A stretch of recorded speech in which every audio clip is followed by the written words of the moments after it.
Hello everyone, I welcome you all to this educational channel Diksha educator. इस video में हम करेंगे क्लास 8 का जो ब्रिज कोर्स है इंग्लिश का, उसका फर्स्ट टॉपिक हम कर रहे थे लास्ट वीडियोस में। अगर आपने वो वीडियोस नहीं देखी हैं तो उनके सभी के लिंक मैंने नीचे डिस्क्रिप्शन बॉक्स में दिए हैं, आप वहाँ से चेक कर सकते हैं। ठीक है, इसमें हम करेंगे जो वीक सेकंड वाली हमारी एक्टिविटीज़ हैं। टॉपिक है द वाइट एलिफेंट, इसी की ही आगे वीक सेकंड वाली जो हमारी एक्टिविटीज़ हैं वो हम इस वीडियो में करेंगे। तो चलिए शुरू करते हैं। यहाँ से हमारी वीक सेकंड की जो एक्टिविटीज़ हैं वो स्टार्ट होती हैं लेट अस लर्न से। तो इसके पहले की जो एक्सरसाइजेज हैं वो हमने लास्ट वीडियो में कर ली थी। तो देखते हैं first topic. Here are some word pairs, match the words to their meanings. यहाँ पे कुछ शब्दों के जोड़े दिए गए हैं, आपको उनके वर्ड्स के साथ उनको मैच करना है। ठीक है, फर्स्ट है लेक एंड वाटरफॉल। लेक क्या होती है और वाटरफॉल क्या होता है, मीनिंग देखते हैं। Water falling from a mountain और अ हिल, ऐसा पानी जो किसी पहाड़ से या किसी पहाड़ी से नीचे गिरता है, तो ये हो जाएगा वाटरफॉल। उसके बाद है large area of water surrounded by land, पानी का बहुत बड़ा भाग जो कि चारों तरफ से ज़मीन से या धरती से घिरा हो, तो वो हो जाएगी लेक। ठीक है, नेक्स्ट है सोरो एंड मोर्न। सोरो का मीनिंग होता है दुख मनाना या कोई ज़िंदगी में आपके दुख होना। ठीक है, और मोर्न, मोर्न का मीनिंग होता है शोक मनाना, किसी की याद में दुख मनाना। ठीक है, तो फर्स्ट है a feeling of deep sadness, बहुत ज़्यादा उदासीनता वाली भावना, तो ये हो जाएगा सोरो। नेक्स्ट है expressing grief specially for a loss, अगर कोई चीज़ खो जाए उसके लिए जो हम दुख मनाते हैं उसको बोलते हैं मोर्न। नेक्स्ट है third trainer and care taker. तो ट्रेनर का मीनिंग और केयर टेकर का मीनिंग नीचे दिया है। समवन हु डिसिप्लिन्स एनिमल्स, जो एनिमल्स को अनुशासन सिखाता है या उनको अनुशासित करता है, तो वो हो जाएगा ट्रेनर। नेक्स्ट है someone who take cares of animals, वो जो एनिमल्स की देखभाल करता है, उनको नहलाता है, खाना देता है ना, और उनकी दवाई पानी जो भी चीज़ों की जिनको ज़रूरत है उसका ध्यान रखता है, वो हो जाएगा केयर टेकर। नेक्स्ट है point 4 frightened and terrified.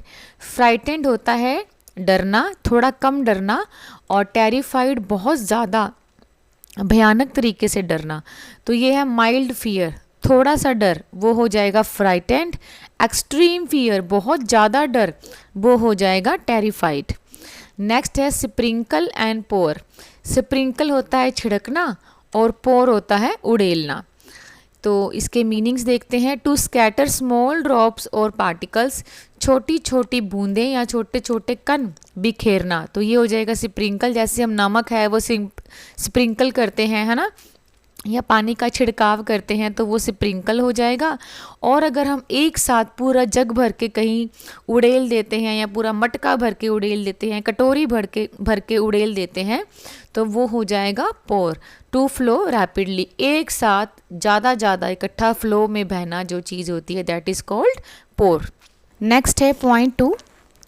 Point 2 is fill in the blanks with the correct words from the given word pairs. नीचे ब्रैकेट के अंदर शब्दों के जोड़े दिए गए हैं, उनमें से सही वर्ड चुन के इन सेंटेंसेस में फिल करना है। The little boy fell deep dash when his pet was ill. वह एक छोटा बच्चा बहुत ज़्यादा दुख में था जब उसका पेट यानी कि पालतू जानवर बीमार था। And he continue to dash 4 days, और वो कई दिन तक उसका शोक मनाता रहा। मिसिंग इट्स चीयरफुल चर्पिंग, और वह उसकी खुशी भरी चर्पिंग होती है चहचहाना, तो चर्पिंग को मिस करता रहा। तो पहले में आ जाएगा सोरो और दूसरे में आ जाएगा मौन। ठीक है, पहले उसको गहरा दुख था, दूसरे में वो शोक मना रहा था। Second the family went boating in a dash and enjoyed looking at the beautiful dash near by. जो परिवार था वो बोटिंग करने गया लेक के अंदर, है ना, तो लेक जो है, उसके बाद enjoy looking at the beautiful waterfall near by. अब वाटरफॉल में बोटिंग तो नहीं हो सकती क्योंकि जो वाटरफॉल है वो ऊपर से गिरता हुआ पानी होता है, उसे कहते हैं। तो पहले में आ जाएगा लेक, दूसरे में आ जाएगा वाटरफॉल।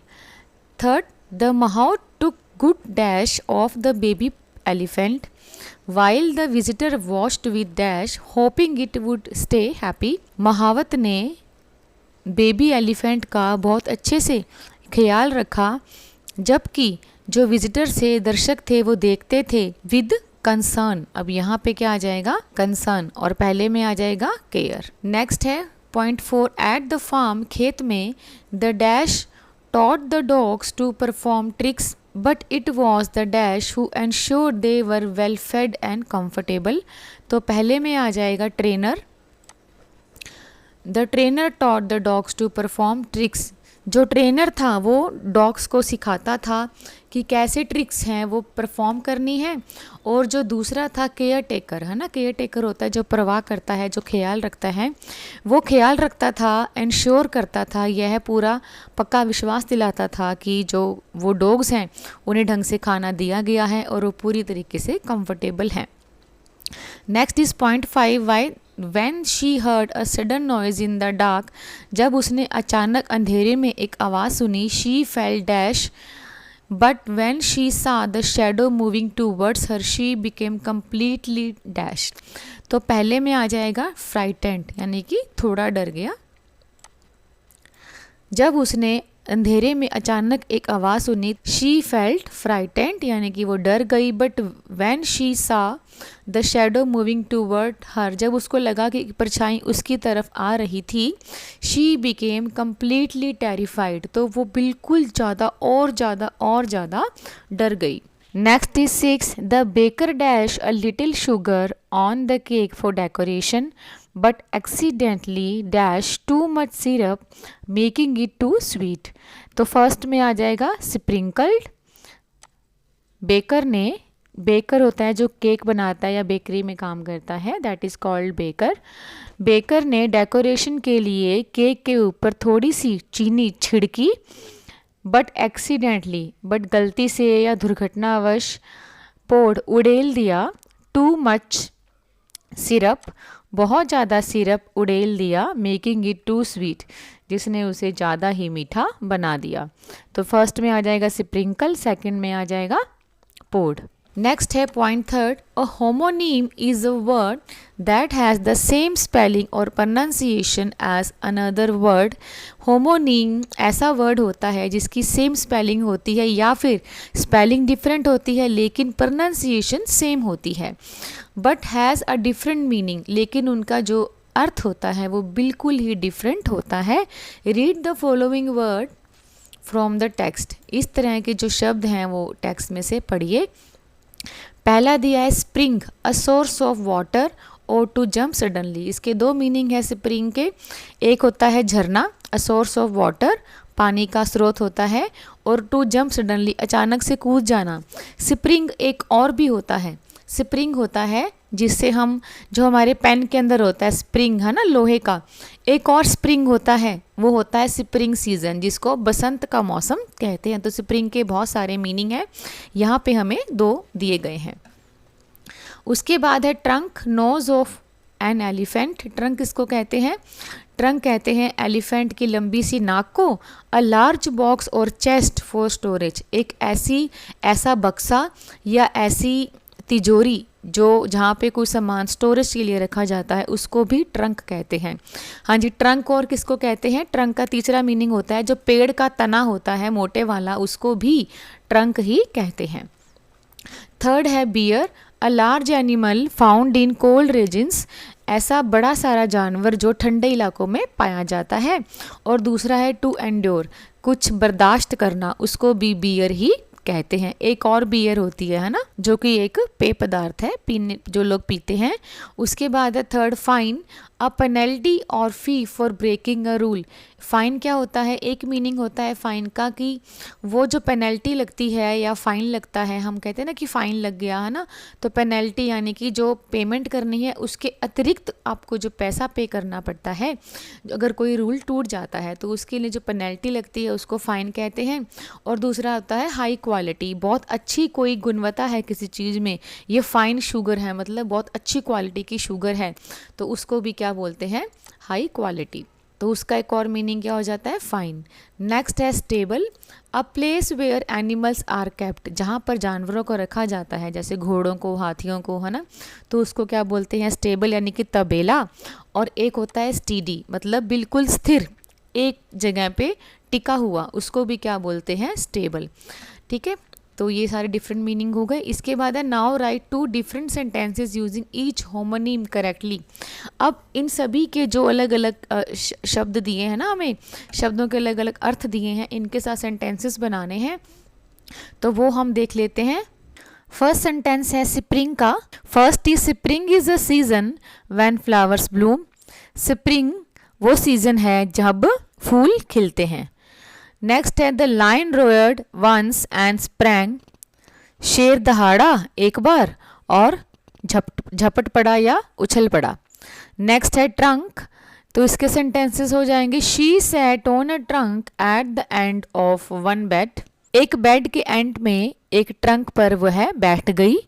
और दूसरा है the elephant has a long trunk, हाथी की एक लंबी सूंड होती है। नेक्स्ट है बियर के sentences. They will have to bear the misery of living. उन्हें ज़िंदगी की मुश्किलों को बर्दाश्त करना पड़ेगा, या ज़िंदगी के दुखों को, मिजरी को दुख भी बोलते हैं, उन्हें बर्दाश्त करना पड़ेगा। नेक्स्ट है don't go near the bear, भालू के पास मत जाओ। नेक्स्ट है फाइन, इसके सेंटेंसेस हैं Leena is fine and sends you her love and best wishes. Leena ठीक है और तुम्हें अपना प्यार और शुभकामनाएं भेजती है। नेक्स्ट है वी हैड टू पे fine for being absent in the class. हमें क्लास से एब्सेंट रहने के लिए फ़ाइन तो भरना ही पड़ेगा। नेक्स्ट है stable, the condition of the patient is stable now. Patient की जो हालत है वो अब स्टेबल है, यानी कि स्थिर है या टिकी हुई है या एक ही तरह की है। स्टेबल का मतलब जो स्थिर हो, एक जैसा हो। नेक्स्ट है the white elephant was kept in a stable. सफ़ेद हाथी को एक स्टेबल में यानी कि तबेले में रखा गया। तो इसके बाद देखते हैं next point 4, read the following phrases from the text. Text में से ये जो नीचे दिए गए फ्रेजेस हैं, ये पढ़ने हैं। क्राई अलाउड, जोर जोर से रोना। शेड टीयर्स, आंसू बहाना। पाइन अवे, घुट घुट के मर जाना। तो ये जो शब्द हैं, ये 2 शब्द इकट्ठे हैं, है ना। देखो यहाँ पे शेड टीयर्स है, यहाँ पे क्राई अलाउड है और यहाँ पे पाइन अवे है। ठीक है, these words are in the phrase come together and are said to collocate. Collocate होता है जहाँ पर 2 शब्द आपस में जुड़ते हैं और वो इसी तरह से ही बोले जाते हैं। हमारी आम भाषा में भी हम ऐसे ही बोलते हैं। तो मीनिंग दिया है collocation is the way word combine in a language to produce natural sounding speech and writing. ऐसे शब्दों को जब एक साथ जोड़ के रखा जाता है, जैसे कि हम आम भाषा में बोलते हैं, हमारी जो नेचुरल भाषा है उसी में ही बोलते हैं और उसी में ही लिखते हैं, तो इसको क्या कहते हैं, collocation. Certain words naturally go together. कुछ वर्ड्स हमेशा एक साथ ही जाते हैं, फॉर्मिंग कॉमन एक्सप्रेशन, जो हमारी रूटीन लाइफ की जो एक्सप्रेशंस हैं, बातें हैं, उनको बताते हैं। That make language more fluent and meaningful, जिससे हमारी भाषा और ज़्यादा फ्लो में आती है और उसका सही मीनिंग बनता है। ठीक है, उसके बाद है point 5, fill in the blanks with the appropriate word in the bracket that collocate correctly. अब 5 आगे पॉइंट दिए गए हैं, ठीक है, उनमें एक फिलअप्स है। फिलअप के अंदर आपको वो वर्ड भरना है जो दूसरे वर्ड के साथ पेयर बनाता है। तो पहला देखते हैं, it is important to dash attention when the teacher is explaining new concept. जब अटेंशन की बात आती है तो हमेशा क्या लिखते हैं, पे अटेंशन, कि जो अटेंशन के साथ हमेशा क्या लगाते हैं, पे, तो पे आ जाएगा। यह बहुत ज़रूरी है ध्यान देना जब टीचर कोई नया कॉन्सेप्ट सिखा रहा हो, समझा रहा हो। We need to dash a decision about our holiday plan soon. अब डिसीजन के साथ क्या आता है, मेक। क्या आता है, हमेशा मेक। डिसीजन को बनाना पड़ता है ना। हम कहते हैं डिसीजन लेना तो टेक आएगा, नहीं, डिसीजन के साथ जो कोलोकेशन में वर्ड आता है वो आता है मेक, डिसीजन बनाना। तो हमें कोई ना कोई डिसीजन बनाना पड़ेगा हमारी छुट्टियों के प्लान के बारे में। उसके बाद है 3rd, he finally gathered courage to dash a chance and sky try sky diving, उसने आखिर अपनी हिम्मत इकट्ठी की चांस लेने की। अब यहाँ पे मेक नहीं आएगा, बनाना नहीं आएगा, क्या आएगा? टेक। चांस के साथ हमेशा टेक शब्द आता है, चांस लेना, ठीक है। एंड ट्राई स्काई डाइविंग, और उसने स्काई डाइविंग की कोशिश की। नेक्स्ट है she had to dash the news to her parents about winning the first prize. जब कोई न्यूज़ अचानक से दी जाती है तो न्यूज़ के साथ क्या आता है? ब्रेक, ठीक है। She had to break the news to her parents about winning the first prize. अपने फर्स्ट प्राइज़ जीतने की न्यूज़ उसको अपने पेरेंट्स को बतानी पड़ी, ठीक है। तो न्यूज़ के साथ क्या आएगा? ब्रेक। हमने सुना ना ब्रेकिंग न्यूज़, ये हम वर्ड सुनते हैं, इसीलिए आता है कि जो न्यूज़ अभी ताज़ी ताज़ी और हैरान करने देने वाली न्यूज़ होती है उसको बोलते हैं ब्रेक द न्यूज़। नेक्स्ट है my uncle wanted to dash a business after retiring. मेरे अंकल या मेरे चाचा जी, मामा जी, कुछ भी हम लगा सकते हैं, रिटायरिंग के बाद एक बिजनेस चलाना चाहते थे। तो यहाँ पे मेक नहीं आएगा, क्या आएगा? रन, ठीक है। बिजनेस चलाना जो शब्द है वो एक्यूरेट होता है, इसलिए बिजनेस के साथ हमेशा रन आता है। नेक्स्ट है point 6, The story uses adjectives like magnificent and noble. Locate these sentences in the story and choose the adjective from the options for the sentences. One example has been done for you. इस कहानी में काफ़ी सारे जो adjectives हैं वो use किए जाते हैं, जैसे मैग्निफिशेंट शानदार, नोबल अच्छा। Locate the sentences in the story, कहानी में ऐसे सेंटेंसेस को लोकेट करिए, ढूंढिए।